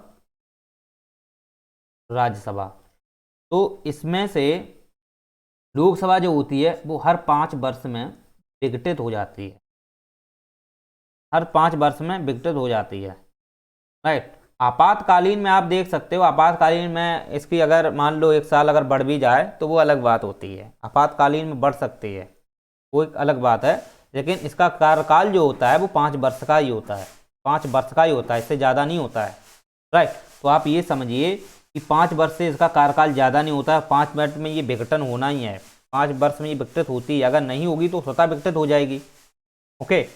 दूसरी बात है कि ये पहले भी विघटित हो सकती है, पहले भी विघटित हो सकती है। पहले विघटित दो आधार पे हो जाएगी, जैसे कि पहली बात तो ये है कि प्रधानमंत्री इस्तीफा दे दें, तब हो जाएगी। और आप देखोगे कि प्रधानमंत्री इस्तीफा दे दें या किसी उद्देश्यवश प्रधानमंत्री की मृत्यु हो जाए और राष्ट्रपति प्रधानमंत्री को नया नियुक्त ना कर पाए, तो उस स्थिति में भी प्रधानमंत्री की मृत्यु में भी विघटन हो सकती है। वैसे जरूरी नहीं कि हो ही जाए, ओके, क्योंकि विवेकाधिकार होता है राष्ट्रपति के पास में, नियुक्त कर सकते हैं वो। और इसी के अंतर्गत देखोगे कि अगर बहुमत नहीं मिलता है, जिस पार्टी की सरकार है उसे अगर बहुमत नहीं मिलता है, बहुमत नहीं मिलता है, तो विपक्ष का नेता अविश्वास प्रस्ताव लाएगा, उसे बर्खास्त कर देगा। और आप देखोगे तो राष्ट्रपति भी देखते हैं कि इस सदन में, ठीक, राष्ट्रपति भी देखते हैं कि ये जो प्रधानमंत्री हैं उस हिसाब के मतलब उनका बहुमत नहीं है, सदन में उनका बहुमत नहीं है, ठीक है, उनके जो पार्टी के जो सदस्य हैं, दो तिहाई हैं, वो दल बदल कर रहे हैं, ऐसा अगर वो उनको लगता है राष्ट्रपति को, तो फिर वो क्या करते हैं, फिर भी वो लोकसभा को भंग कर देते हैं। उन्हें इनमें पावर होती है, लोकसभा को भंग कर देते हैं। पांचवी कंडीशन आती है कि जो प्रधानमंत्री होते हैं, प्रधानमंत्री जो होते हैं वो स्वयं राष्ट्रपति को सलाह देकर, राष्ट्रपति को सलाह देते हैं कि सलाह देकर या सलाह देकर के वो लोकसभा को भंग करा सकते हैं। तो कई मायने होते हैं, इन्हीं सभी को आप याद रखना, इनसे ही क्या होता है, लोकसभा भंग होती है। तो ये 5 वर्ष से विघटित हो जाती है, स्वतः हो जाती है। और 5 वर्ष से पहले पहले भी जो होती है, वो इतने सारे कंडीशन आपको मैंने बता दिए हैं, इन्हें आप दिमाग में बैठा लीजिए। इसके बाद आप देखोगे गोपनीयता, जितने भी मंत्री होते हैं, जितने भी मंत्री होते हैं, एक्चुअली में देखा जाए तो इन्हें प्रधानमंत्री के द्वारा ही राष्ट्रपति चुनते हैं। और राष्ट्रपति क्या है, इनको गोपनीयता की शपथ दिलाते हैं, गोपनीयता की शपथ दिलाते हैं। गोपनीयता का मतलब ये है कि जो भी मंत्रिपरिषद में काम होगा वो एक रूप से एक समान विचारधारा से किया जाएगा, और जितने भी मंत्री रहेंगे वो एक गोपनीय काम करेंगे, राइट, गोपनीय काम करेंगे। यानी कि जो मंत्रिपरिषद रहेगी या जो मंत्रिमंडल रहेगा उसमें जो भी काम किया जाएगा, जो भी काम किया जाएगा, उस काम का बाहर किसी भी विपक्ष को, नेता को जानकारी नहीं दी जाएगी, ओके, गोपनीयता रहेगी। किसी भी फैसले को लेकर या किसी भी डिसीजन को लेकर या विधि निर्माण प्रक्रिया को लेकर के अगर जो भी डिसीजन लिए जाएंगे, डिसीजन मेकिंग किया जाएगा, वो गोपनीय आधार पर रहेगा। यानी कि गोपनीयता के आंतरिक हिस्से में ही रहेगा या गोपनीयता के आधार पर ही कोई भी निर्णय लिया जाएगा। इसलिए राष्ट्रपति शपथ दिलाते हैं गोपनीयता की। जितने मंत्रिपरिषद के सदस्य होते हैं सभी गोपनीयता की शपथ लेते हैं। ये बात ऐसा नहीं है कि यहाँ पर गोपनीयता की शपथ ले ली और बाहर गए, एक बाहर गए तो विपक्ष के नेता को कुछ बता रहे हैं या किसी पार्टी को कुछ बता रहे हैं, विपक्ष की जितनी पार्टियां हैं उन्हें कुछ बता रहे हैं, तो ये नहीं बता सकते, इसलिए गोपनीयता की शपथ लेते हैं, राइट। चलिए, उम्मीद करते हैं आपको ये समझ में आ गया होगा। अब हम थोड़ा अध्यक्षीय व्यवस्था को थोड़ा समझ लेते हैं कि अध्यक्षीय जो व्यवस्था होती है वो एक्चुअली में क्या होती है, उसके क्या थोड़ा बेसिक चीज़ें समझ लो उनकी। जो अध्यक्षीय व्यवस्था है वहाँ ये आप देखोगे कहाँ पर है, अमेरिका में, और भी देशों में है। जैसे संसद जो है वो लगभग 33 देशों में है, अब शायद बढ़ गई है, तो संसदीय व्यवस्था 33 प्लस देशों में है। उसी प्रकार अध्यक्षीय व्यवस्था भी कई देशों में है। तो अमेरिका की अगर आप देखोगे तो अमेरिका के आधार पर ये एक प्रकार से है। तो अमेरिका में आप देखो अध्यक्षीय व्यवस्था जो होती है, जिस प्रकार हमारे यहाँ पे नाम मात्र के राष्ट्रपति होते हैं, उसी प्रकार यहाँ पर वो नाम मात्र के ना होकर के वो वास्तविक राष्ट्रपति होते हैं। कैसे होते हैं, वो वास्तविक राष्ट्रपति होते हैं, और ये 4 वर्ष के लिए चुने जाते हैं, 4 वर्ष के लिए चुने जाते हैं। और इन्हें केवल महाभियोग के माध्यम से ही हटाया जा सकता है, महाभियोग से। यहाँ ऐसा नहीं है कि आप विश्वास प्रस्ताव लाओ राष्ट्रपति को हटा दो, या निंदा प्रस्ताव लाओ या महा प्रस्ताव लाओ राष्ट्रपति पर कुछ मतलब निंदनीय बात करो, ऐसा आप नहीं कर सकते हो। यहाँ पर केवल महाभियोग के माध्यम से ही हटा सकते हो। इसलिए वास्तविक जो राष्ट्रपति होता है इसी के ही हाथ में सब कुछ होता है, ठीक है, ये हाथ में सब कुछ होता है, और ये जो है जनता द्वारा चुना जाता है। जनता द्वारा, जिस प्रकार से प्रधानमंत्री चुने जाते हैं उसी प्रकार से ये जनता द्वारा वास्तविक या प्रत्यक्ष रूप से जनता के माध्यम से ये चुना जाता है, राइट। लेकिन आप ये देखिए कि इनका भी एक अपना निर्वाचक गण होता है, इनका भी निर्वाचक गण होता है, और वो निर्वाचक गण में उस पार्टी के सदस्य होते हैं जो एक रूपता के आधार पर या एक समान विचारधारा के आधार पर वो काम करते हैं।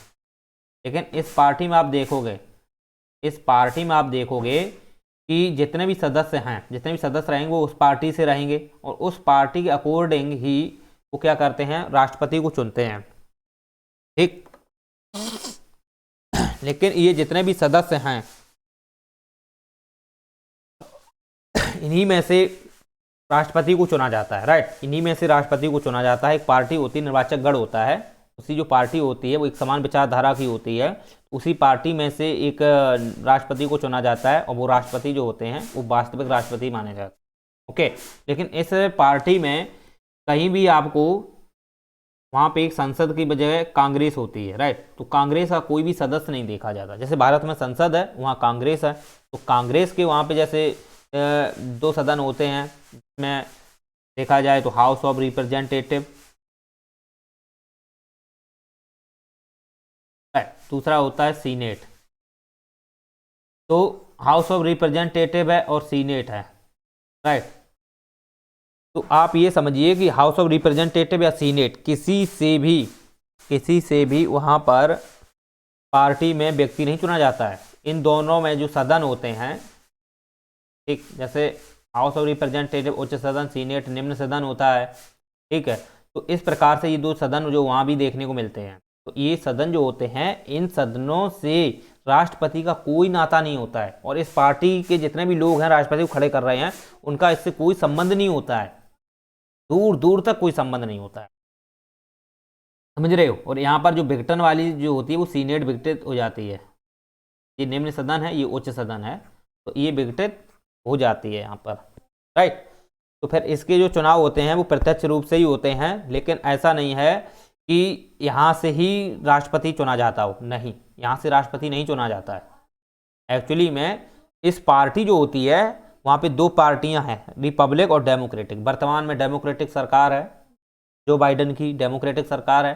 तो जो बाइडन जो है वो डेमोक्रेटिक सरकार से बिलोंग करते हैं, और डेमोक्रेटिक जो पार्टी है वो जो पार्टी के जो सदस्य होते हैं वो loss of house of representative और सीनेट से उनका कोई तात्पर्य नहीं, कोई मतलब नहीं होता, बिल्कुल अलग अलग तक वो होते हैं, दूर दूर तक कोई संबंध नहीं होता है उनका, राइट। तो आप ये चीज़ें समझ सकते हो। और जो राष्ट्रपति जो होते हैं उनका जो किचन मंत्रिमंडल होता है, वैसे वहाँ मंत्रिमंडल नहीं होता है, वहाँ सेक्रेटरी प्रभाग होता है, सेक्रेटरी विभाग वहाँ पे देखने को मिलता है। वहाँ मंत्री नहीं होते हैं, वहाँ पे जितने भी इनके राष्ट्रपति के अंडर में काम करते हैं ये विवेक के आधार पर उन्हें चुनते हैं, और ये विवेकाधिकार से चुनते हैं। साथ ही साथ देखा जाए तो ये किसी भी व्यक्ति को चुन सकते हैं अपने अकॉर्डिंग, उनको लगता है कि ये व्यक्ति एलिजिबल है, ये व्यवस्था को संभाल सकता है, उस अकॉर्डिंग ये चुन लेते हैं। लेकिन ज़रूरी नहीं है वो इनसे ही चुने जाएं, ये आवश्यक नहीं है। यहाँ से भी ले सकते हैं, अलग बात है, यहाँ से ले सकते हैं उन पे, लेकिन बोला ना विवेकाधार आधार पर है तो यहाँ से ले सकते हैं। लेकिन देखा जाए तो ये अनिवार्य नहीं है कि वो सदस्य जो हैं वो यहाँ से ही आएँ, इस दो सदन से ही आएँ, ठीक। कांग्रेस जो सदन है वहाँ संसद है तो कांग्रेस से ही आए, ये अनिवार्य नहीं होते हैं। उनका जो अपना एक पूरा जो विभाग होता है उनके अंडर में काम करते हैं, जो सेक्रेटरी बोले जाते हैं। वहाँ पे यहाँ पे मंत्री होते हैं, वहाँ सेक्रेटरी होते हैं, राइट। चलिए, तो जितने भी सेक्रेटरी होते हैं वो सभी राष्ट्रपति चुनते हैं, और वो कहीं से भी चुन सकते हैं, इनसे उनका कोई मतलब नहीं होता।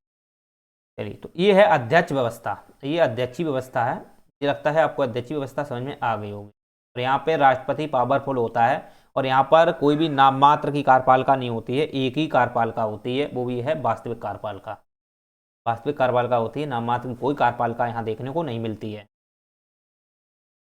चलिए, तो उम्मीद करते हैं आपसे स्पष्ट आपको समझ में आ गया होगा। तो सरकार का जो स्वरूप है वो आपने समझ लिया, नाम मात्र एवं वास्तविक के हिसाब से सरकार, और साथ ही साथ एकात्मक और संघात्मक के आधार पर, और अध्यक्षीय और संसदीय के आधार पर, 3 आधार पर हमने आपको स्पष्ट कर दिया। चलिए।